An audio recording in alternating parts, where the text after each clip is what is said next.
Sakina Lubis. Nama saya Edifa Zahra Harahap, kami dari Pendidikan Bahasa Arab 1. Kami dari kelompok 7 ingin membahas hakikat pendidikan dalam pendidikan Islam.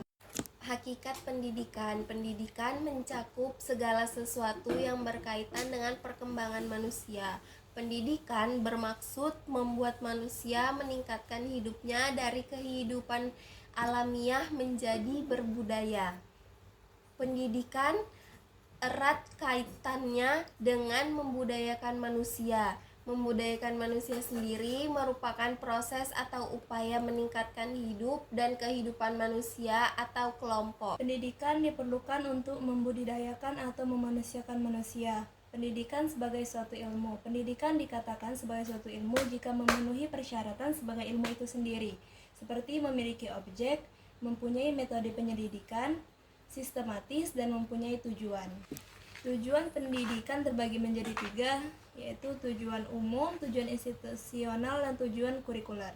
Tujuan umum pendidikan nasional yaitu mencerdaskan kehidupan bangsa dan mengembangkan manusia yang beriman dan bertakwa terhadap Tuhan Yang Maha Esa dan berbudi pekerti luhur, memiliki pengetahuan dan keterampilan, kesehatan jasmani dan rohani, kepribadian yang mantap dan mandiri, serta mempunyai tanggung jawab kemasyarakatan kebangsaan.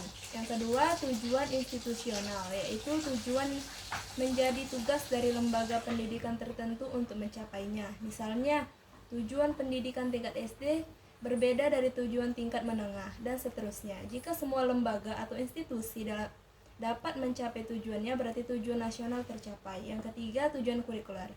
Tujuan kurikuler yaitu tujuan bidang studi atau mata pelajaran. Misalnya tujuan pembelajaran IPA, IPS, atau matematika. Setiap lembaga pendidikan menggunakan kurikulum tertentu untuk mencapai tujuan yang diinginkan.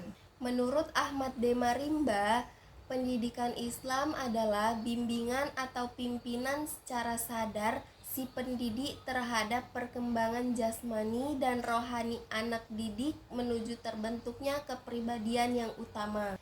Ada 3 istilah yang lazim digunakan dalam pendidikan Islam, yaitu tarbiyah, taklim, dan ta'dib. Pertama, tarbiyah. Istilah tarbiyah berasal dari kata robba. Menurut Ibrahim Anis, kata rob bermakna tumbuh dan berkembang. Selain itu, menurut Al-Qurtubi, robba juga menunjukkan makna menguasai, memperbarui, mengatur, dan memelihara. Dalam konteks yang luas, pengertian pendidikan Islam yang terkandung dalam kata tarbiyah terdiri atas 4 unsur pendekatan, yaitu memelihara dan menjaga fitrah anak didik menjelang dewasa. Yang kedua, mengembangkan seluruh potensi menuju kesempurnaan. Yang ketiga, mengarahkan seluruh fitrah menuju kesempurnaan. Yang keempat, melaksanakan pendidikan secara bertahap.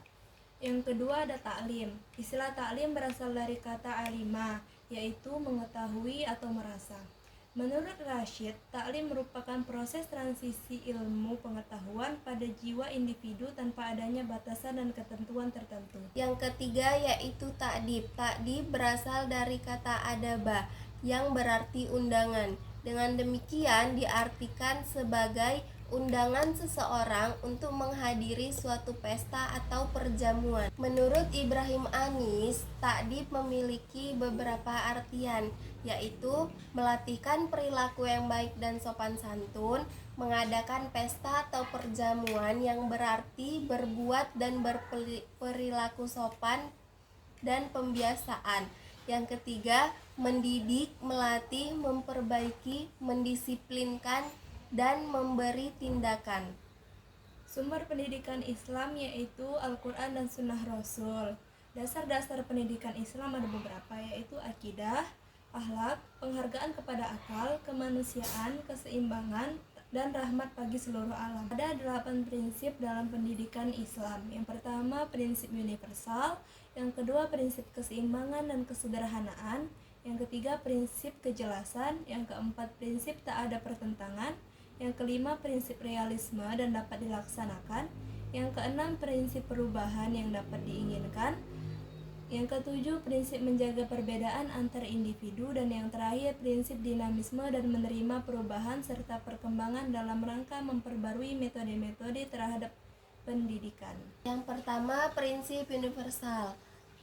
Tujuan pendidikan Islam seharusnya memperhatikan seluruh aspek kehidupan yang mengitari kehidupan manusia, baik aspek sosial masyarakat, agama, ibadah, dan akhlak serta muamalah. Yang kedua yaitu prinsip keseimbangan dan kesederhanaan.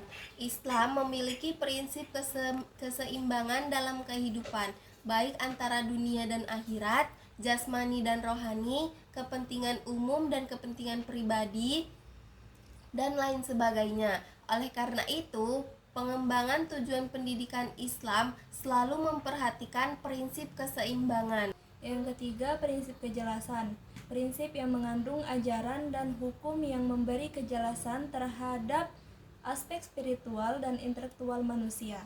Dengan berpegang teguh pada prinsip ini akan terwujud tujuan, kurikulum, dan metode pendidikan yang jelas. 4.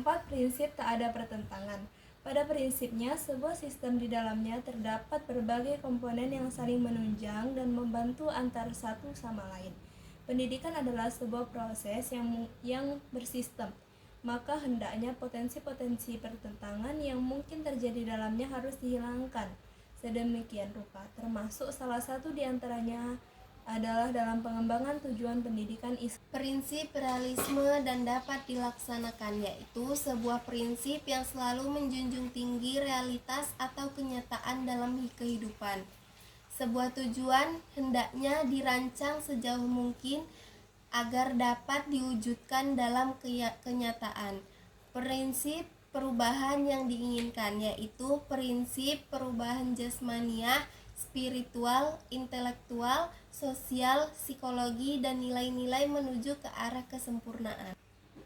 Yang ketujuh, prinsip menjaga perbedaan antar individu, yaitu prinsip yang konsen terhadap perbedaan individu baik dari segi kebutuhan, emosi, tingkat kematangan berpikir dan bertindak atau sikap mental anak didik. Yang terakhir, prinsip dinamisme dan menerima perubahan serta perkembangan dalam memperbaharui metode-metode yang terdapat dalam pendidikan.